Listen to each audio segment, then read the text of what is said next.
Welcome to Kids Stories, Chapter Books, and more. Today's chapter book is The Magician's Turban, written by Gita V. Reddy, narrated by Susie Hackle. Copyright 2014, Gita V. Reddy.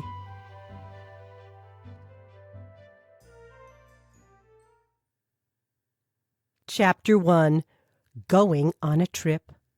Summer Vacation. Ismail and Hassan loved the long summer months. They woke up early in the morning, even earlier than usual, because the playground was in great demand, and whoever came first got to choose between the cricket pitch, the tennis court, and the basketball court. It did not matter that the cricket pitch was a small strip of hard dirt, or the net in the tennis court sagged, or what passed for a basketball court was a single hoop on a pole, the paint which had peeled away many summers ago. Hassan would stop at Ismail's house, which was down the street, and the boys would run all the way to the playground. Then they would wait for the rest of their gang, who were between the ages of 10 to 12. Ismail and Hassan were 10 and best friends since they were toddlers. They lived on the same street and went to the same school. If they were not on the playground, they were in each other's homes playing video games. They even looked alike, tall and lanky, their mop of dark hair always untidy, their fair skin tanned to a darker shade. They could pass for brothers or cousins. One evening, instead of joining their friends on the playground, they were sitting on the bench, looking glum. "But it's the last week of our holidays," Ismail protested. "I know. I told my parents. I told them I would rather stay with you, but they didn't agree. Papa says his friend will be hurt if they don't take me with them to the wedding. Did you ask your parents if you could come with us?" Ismail nodded gloomily. He had, and the answer was no. Hassan's face brightened. "Shall I ask your mother? She's fond of me. She's always telling you to be like me, isn't she?" "Not always. She only says that when we get our report cards and you score more than I do. Your mother praises me." "She did that once," Hassan conceded. "So what do you think? Shall I ask your mother? Shall we go to your place?" "Okay, let's do it," Ismail agreed, though he had a niggling feeling his mother would not like it. "Auntie, I want Ismail to come with us," Hassan said after offering a polite greeting. Ismail waited breathlessly, trying to read his mother's face. When she didn't answer, Hassan pleaded, "Let Ismail come with us, please. I won't enjoy the wedding if Ismail isn't there with me."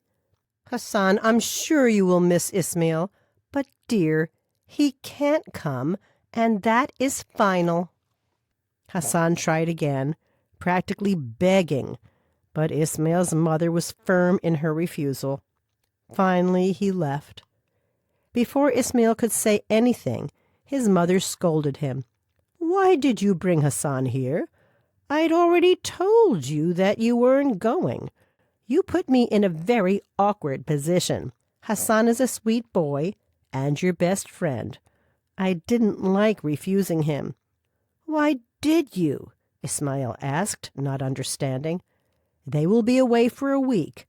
Moreover, they are attending a wedding. You can't barge in without an invitation. That's ill-mannered." "But, Ma—" "Enough. Sit down and practice your handwriting. Your letters look as if an ant made them with inky feet. Why can't you write neatly like Hassan?" An hour later, Hassan was back with his parents.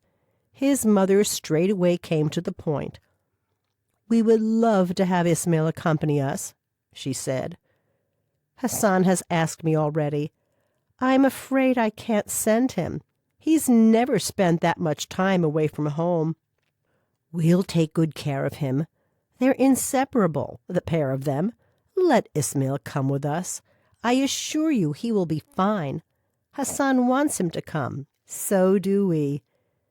Ismail is eager to go. He says he can't imagine spending a whole week without Hassan. That's exactly what Hassan keeps saying, and it's true. They are always together. It'll be a good experience for him, added Hassan's father, who was always looking for ways to broaden everyone's mind. The wedding is in a village. I know Ismail has never visited a village before. Hassan hasn't either. They will enjoy their stay in Shivpur.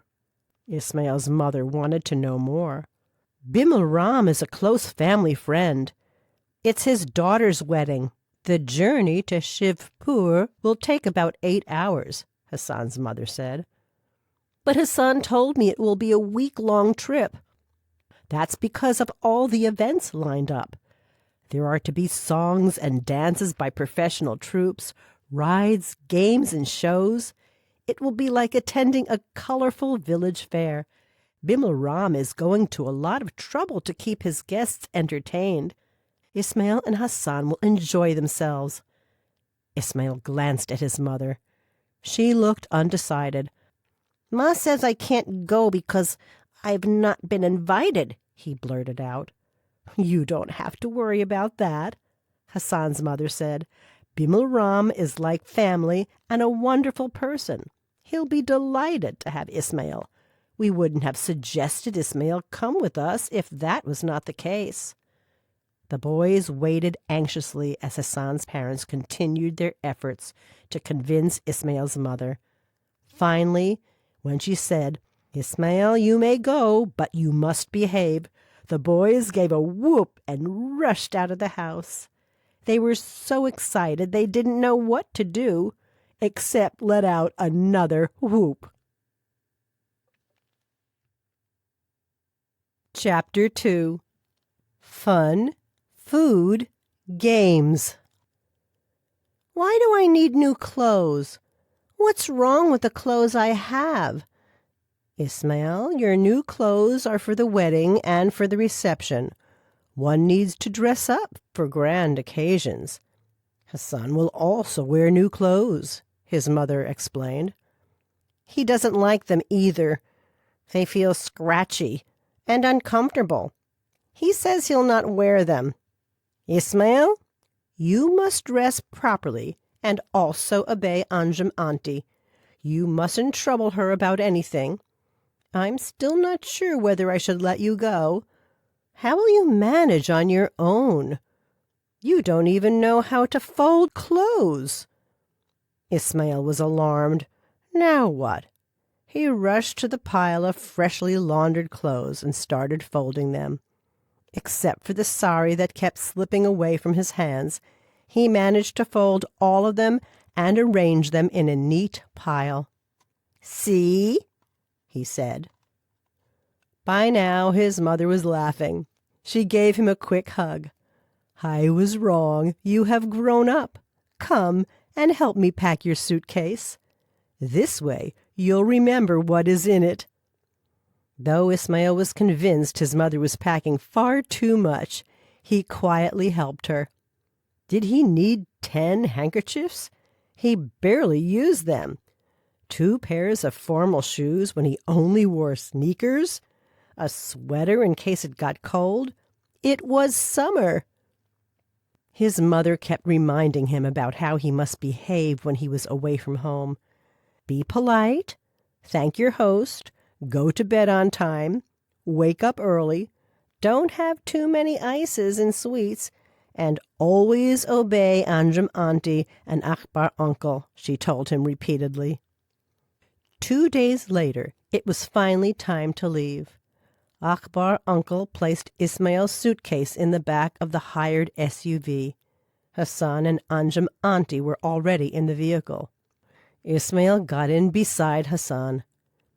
"Ismail, remember to call every day," his mother called out as he waved her goodbye. "Did you bring the catapult?" Hassan asked. "I did.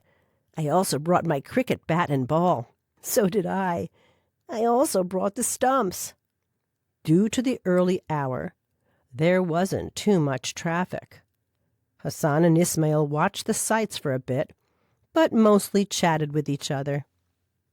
They were in the back seat. Anjum Auntie read or listened to music.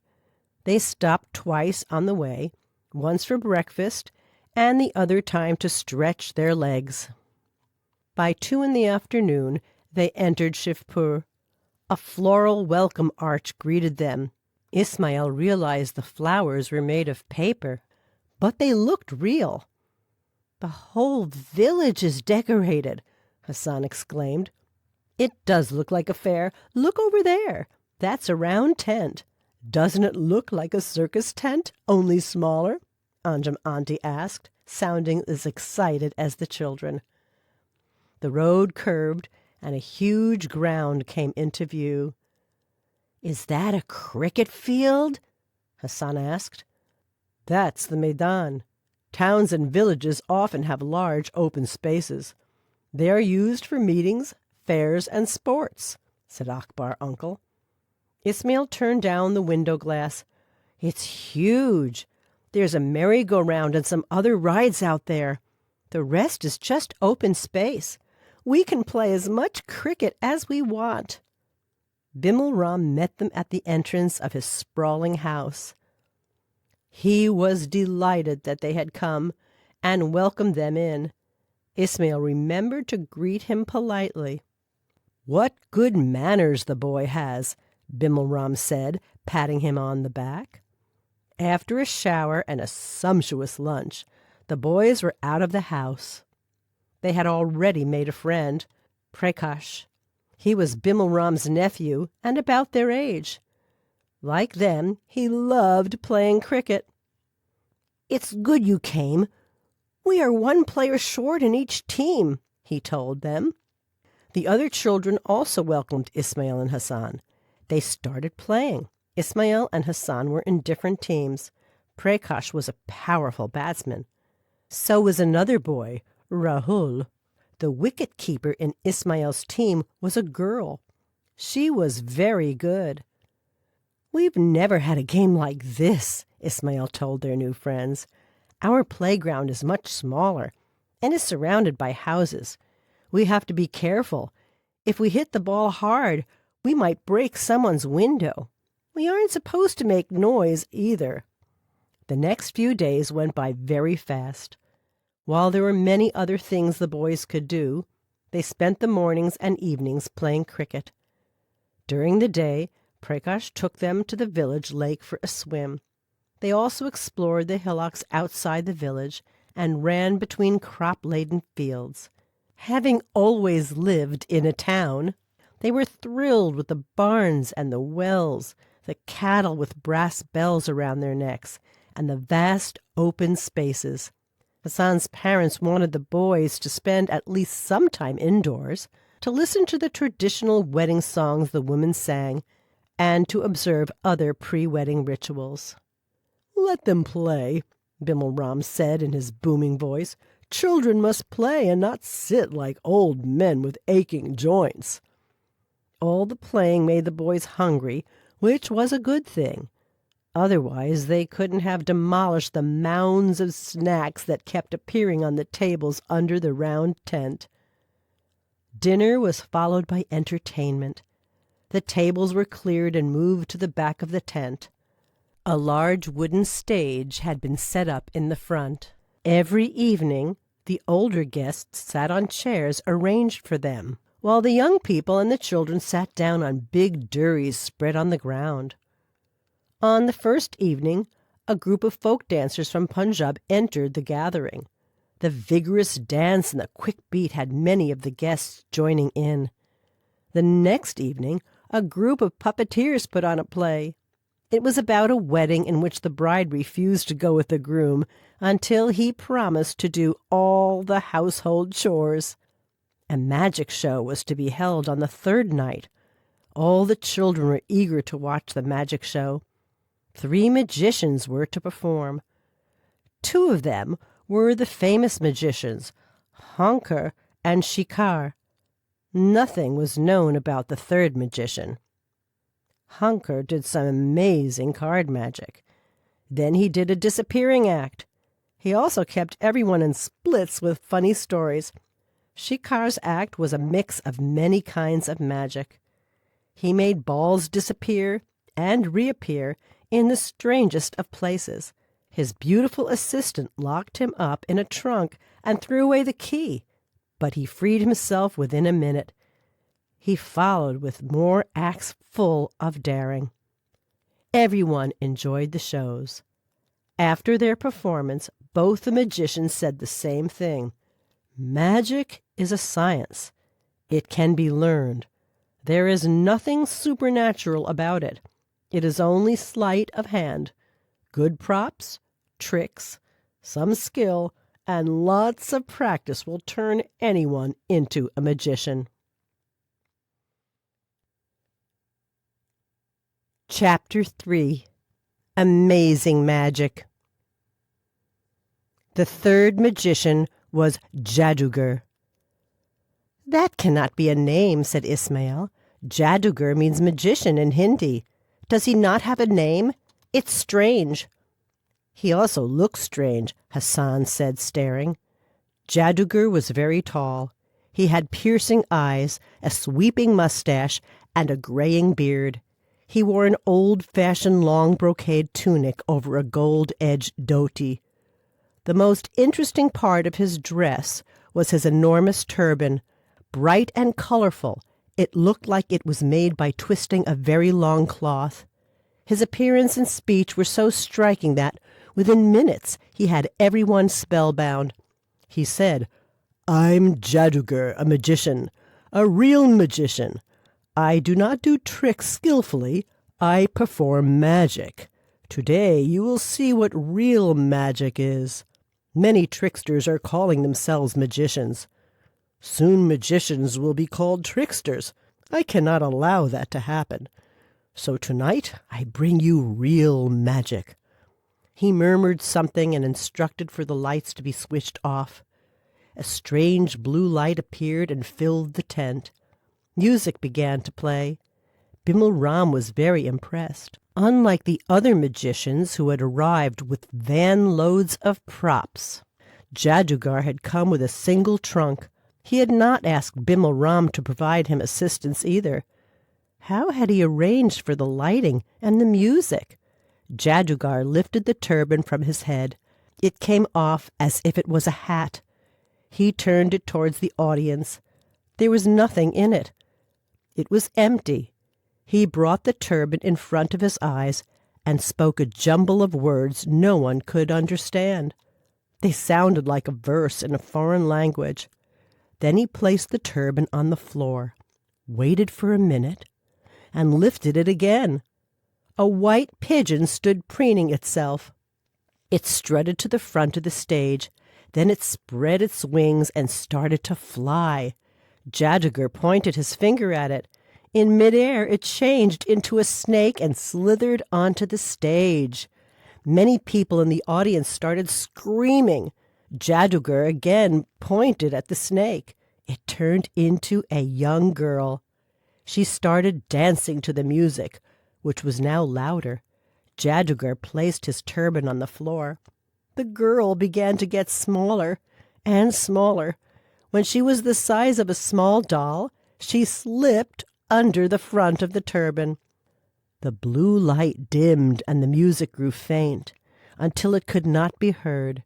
Jadugar calmly picked up his turban and put it back on his head.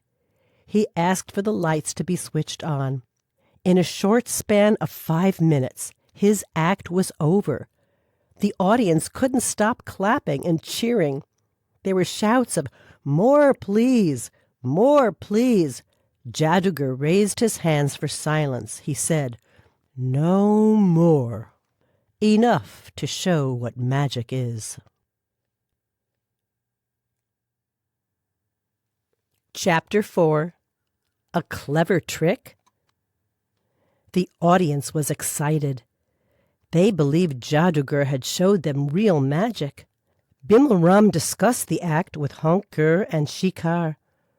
"What is your opinion? What do you make of Jadugar's act? Can you show us anything like that?" Both of them threw up their hands in defeat. "None of our tricks come even close to what Jadugar has done. The only prop he used was a turban. It was amazing." Muni, a little girl from the village, told her mother, "I want Jadugar to make magic chocolate for me."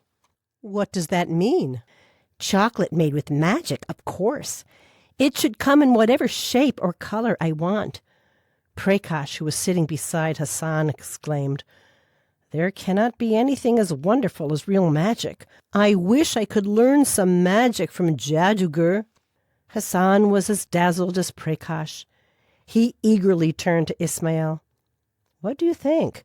If Jadugar could do so much in 5 minutes, he can do anything he wants." Ismail was thinking hard. There had to be an explanation.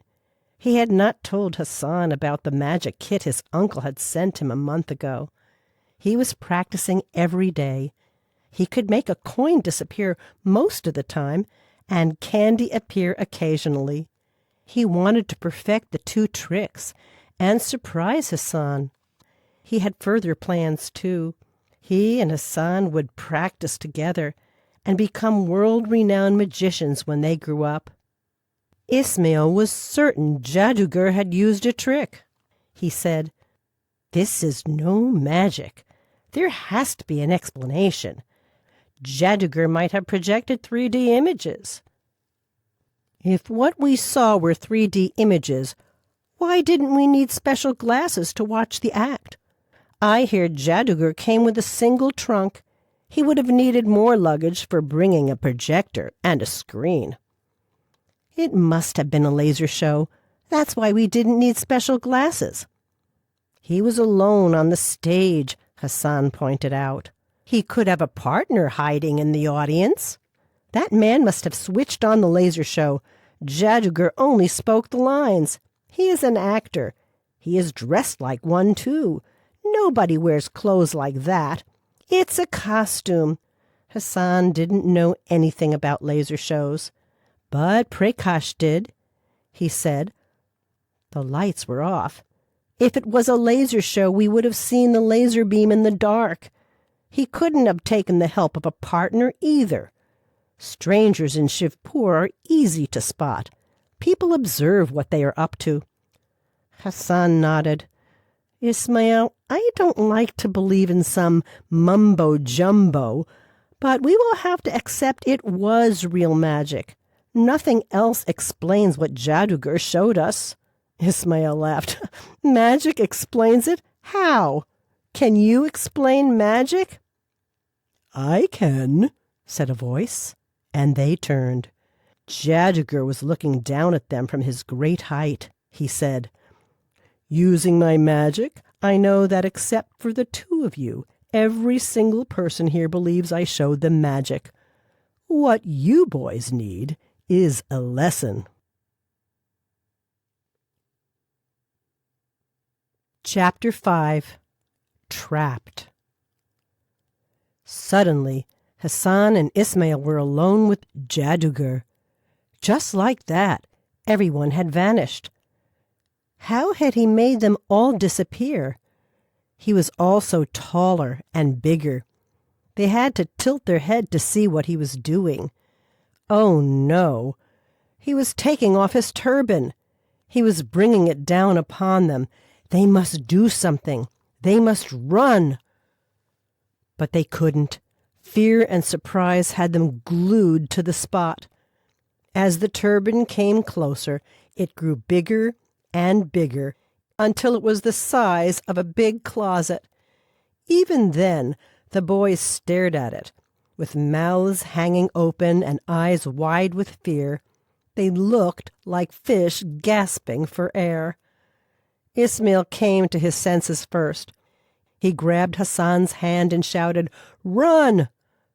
But it was too late. They were inside the turban, or rather in a room shaped like the inside of a turban. A strange blue light lit up the place. They looked around fearfully. As they grew accustomed to the dim light, they saw an opening to the left. Hassan ran that way, But Ismail stopped him. "Hassan, let's go slowly and not rush into anything. We must be very careful and always hold on to each other. Whatever comes, we must face it together." He took Hassan's hand, and together they went through the opening. It led them into a narrow passage. The floor curved upwards at the sides, and the ceiling slanted down. The walls were also curved. The two friends moved forward cautiously. They could see white doors gleaming ahead in the blue light. Ismail stopped near the first door. "Shall we try the door, Hassan?" he asked, his voice no louder than a whisper. There was no doorknob or a latch, so they pushed the door inwards. It opened suddenly, and they stumbled into the room. A man was rubbing his hands. Different colored clouds of smoke rose from between his palms and fingers. He didn't pay any attention to the boys. Hassan and Ismail stared at the rising smoke. It curled up and took different shapes. The man snapped his fingers and rubbed his hands again. White and gray smoke swirled and took the shape of a seagull. A robin followed. A parrot came next. Ismail whispered, "I know this trick. He is using chemical powder between his palms. He's hidden it so well we can't see it." The man raised his head. Purple smoke floated around him, forming an exotic bird. He looked at them through the billowing shape. His eyes were flame red. Then he gave them a slow smile. It made him look scarier. "Do you have any chemical powder in your hand? Do you?" he asked Hassan and Ismail. Hassan gulped. Ismail answered for both of them. "We don't," he said. "So if you rub your hands, there shouldn't be any smoke. Go on, try it." Hassan rubbed his hands. Wisps of smoke rose from between his palms. Ismail spread his hands wide open and checked them. To be doubly sure, he wiped his palms on his shirt before rubbing his hands against each other. Smoke started to rise. He rubbed harder and harder until the smoke looked like a small cloud. Ismail stared at the man, stunned. "Ha! Chemicals, indeed," the man mocked and carried on. Hassan tried to open the door. There was no knob on this side of the door either. Ismail pushed it, and it opened into the passage. They found themselves facing another door.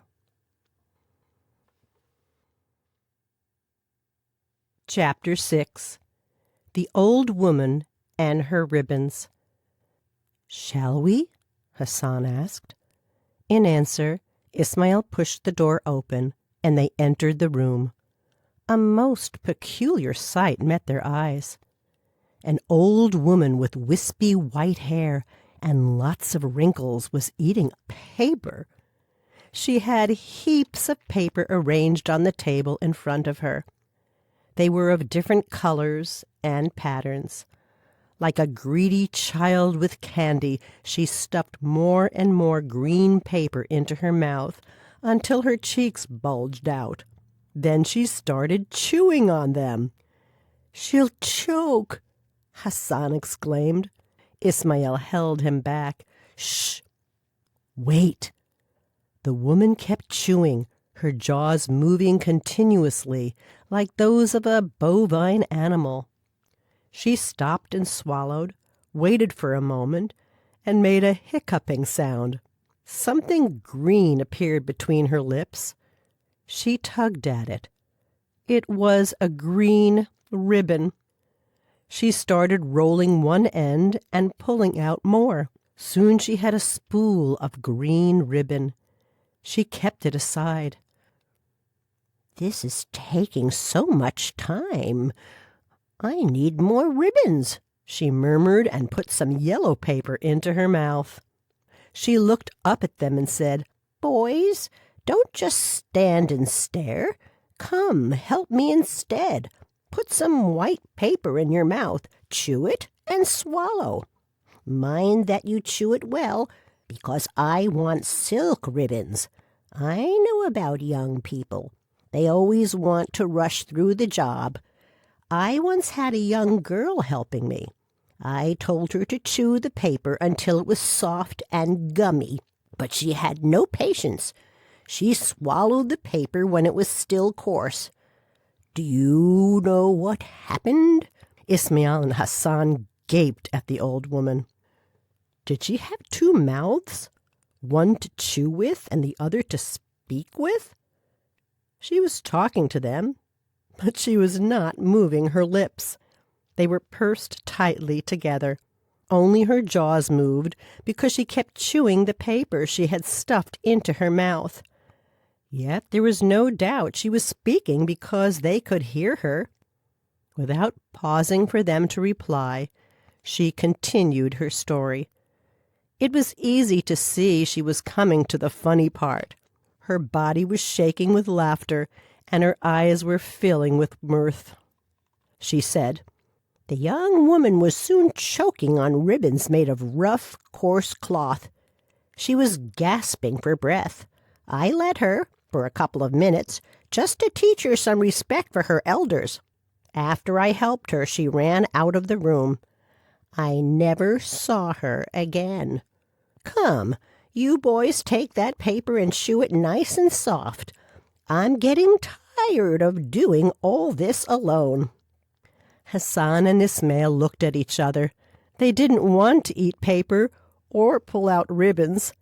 Neither did they wish to provide the woman with more laughs by choking. They edged backward and pushed the door open and came out into the passage. It was as silent as before and filled with the same blue light.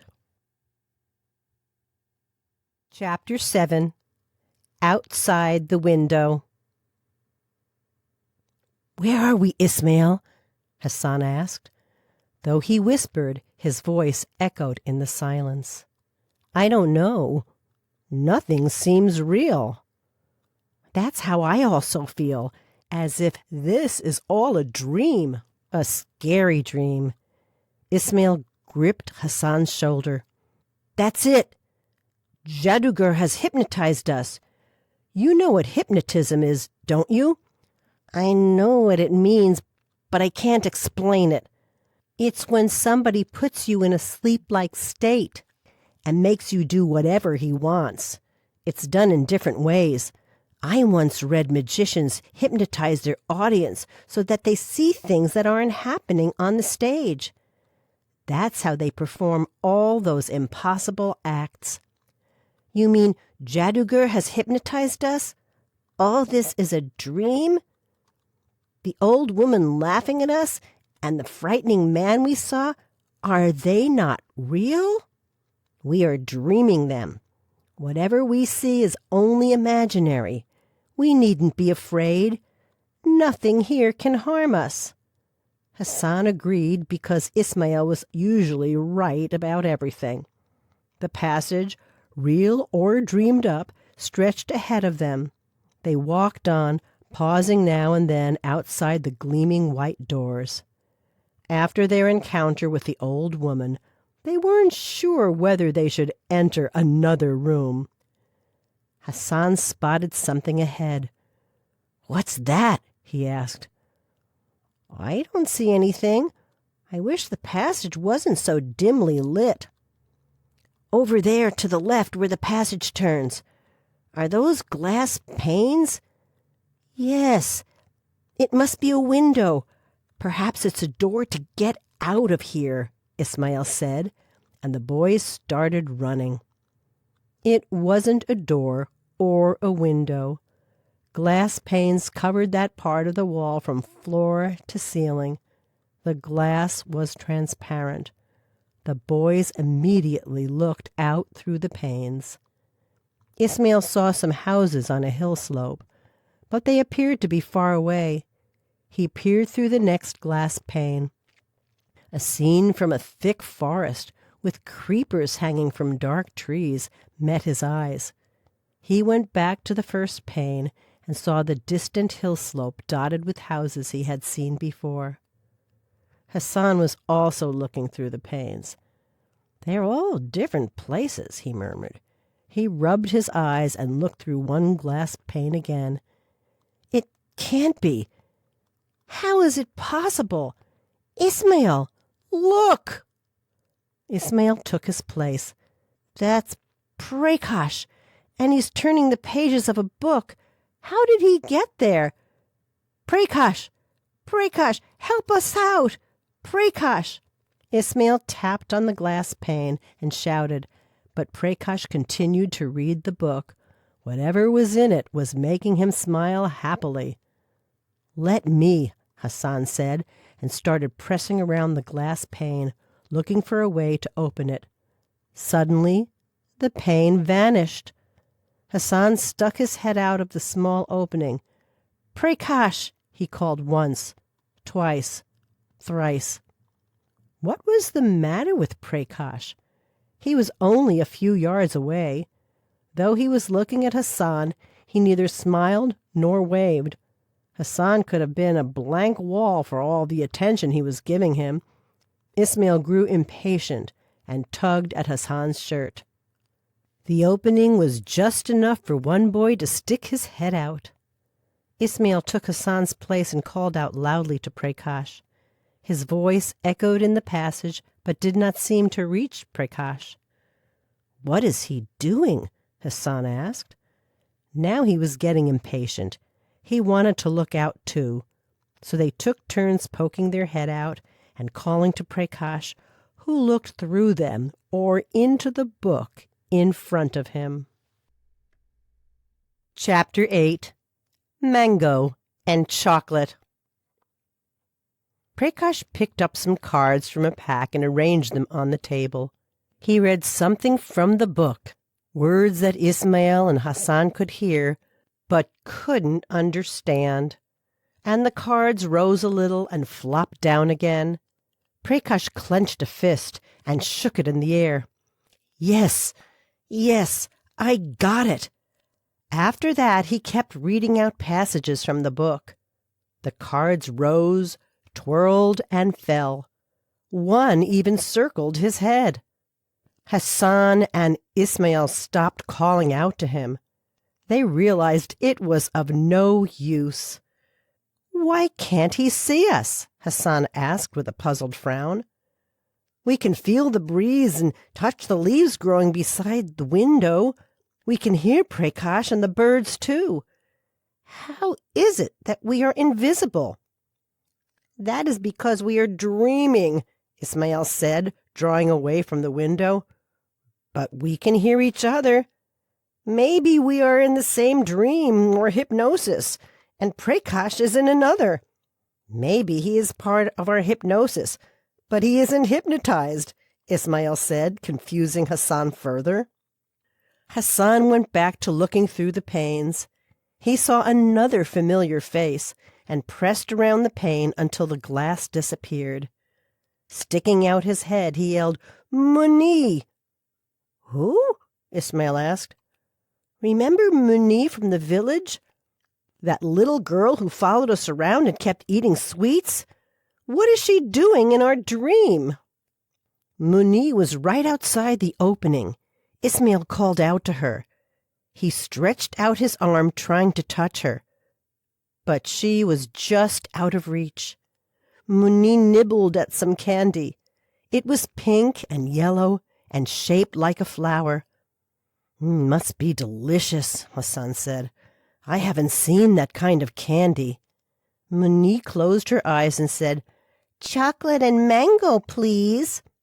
Brightly wrapped candy fell into her lap. She opened one, licked it, and murmured, "Perfect." She took a bite and said, "Yummy."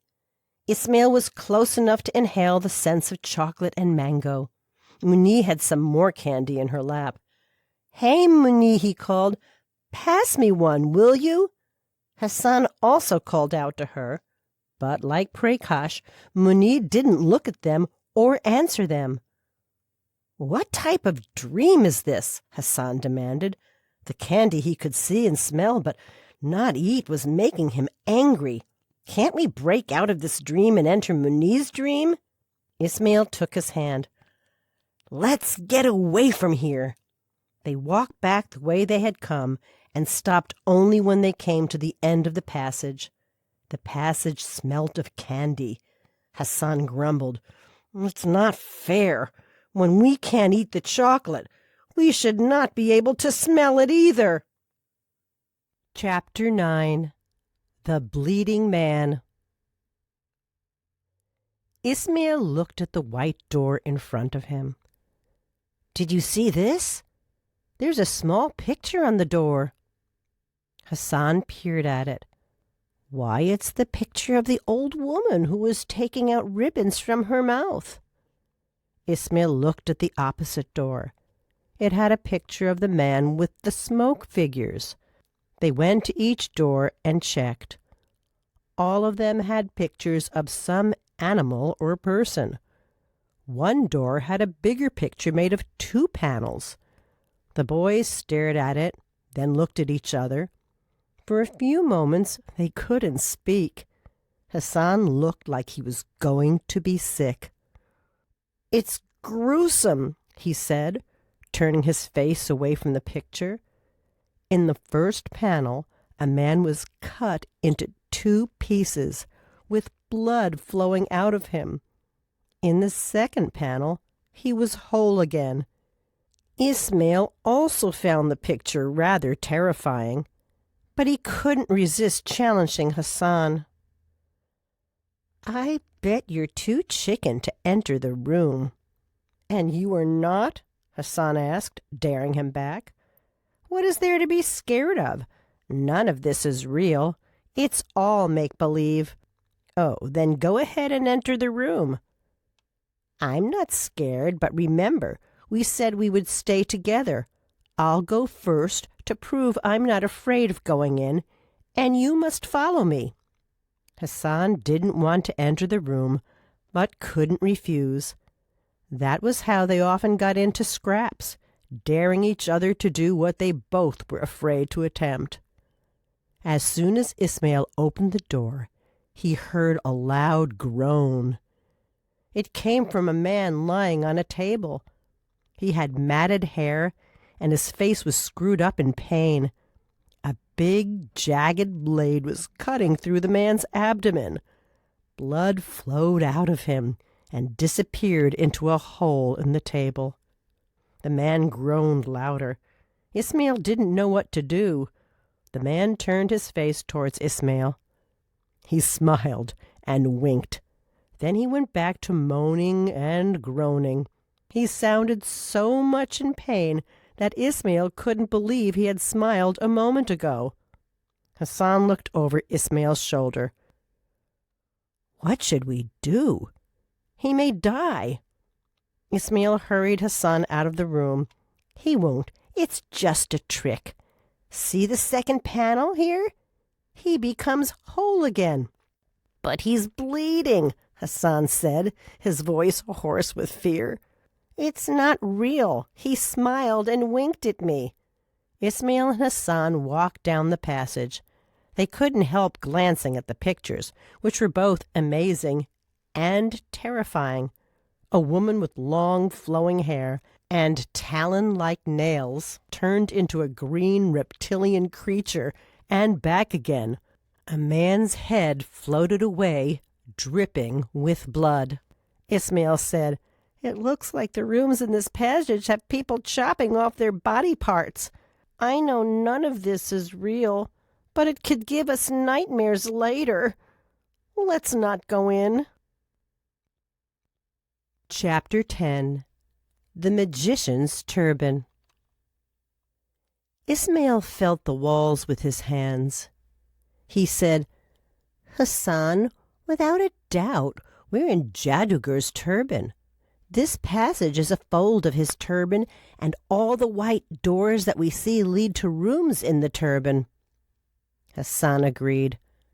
Somehow, being inside a magician's turban was more believable than living in a dream. Jadugar has trapped us in his turban. What do we do? How do we escape?" he asked. "There must be a way out. We have to keep looking." They roamed up and down the passages. They glanced at the pictures, but didn't go into any of the rooms. They were looking for a way to escape from the turban. Instead, they seemed to go deeper and deeper into it. One picture caught Hassan's eye. It was a picture of a white pigeon, a snake, and a girl. "Ismail, they're the ones who were on stage today. We may find Jadugar inside. Let's go in." Ismail agreed, and along with Hassan entered the room. They found a white pigeon in there, strutting on the floor. No one else was in the room. The boys did not know what to do. The pigeon flapped its wings and rose in the air. Ismail lifted his hand and pointed his finger at the bird. The bird changed into an enormous snake. It fell on the floor and started moving towards them. Terrified, unable to move a muscle, they stared at it coming closer. When it was almost upon them, Ismail pulled Hassan out of the room. They ran down the passage and stopped when they were well away from the room. Badly shaken and breathless, they collapsed on the floor. When they felt a little better, Ismail said, "I made a mistake. I should have pointed my finger at the snake. It would have changed into a little girl, and we could have asked her the way out. I must try that now." Hassan wouldn't hear of it. "What if the snake is right behind the door and you don't have the time to change it into a girl? We have to find a way out. But we mustn't get into greater trouble. Let's not do anything rash. We must think before doing anything." "Right. Let's think. We're in Jadugar's turban. It has chambers in which there are different kinds of magic. There may be hundreds of rooms in here. That means hundreds of types of magic.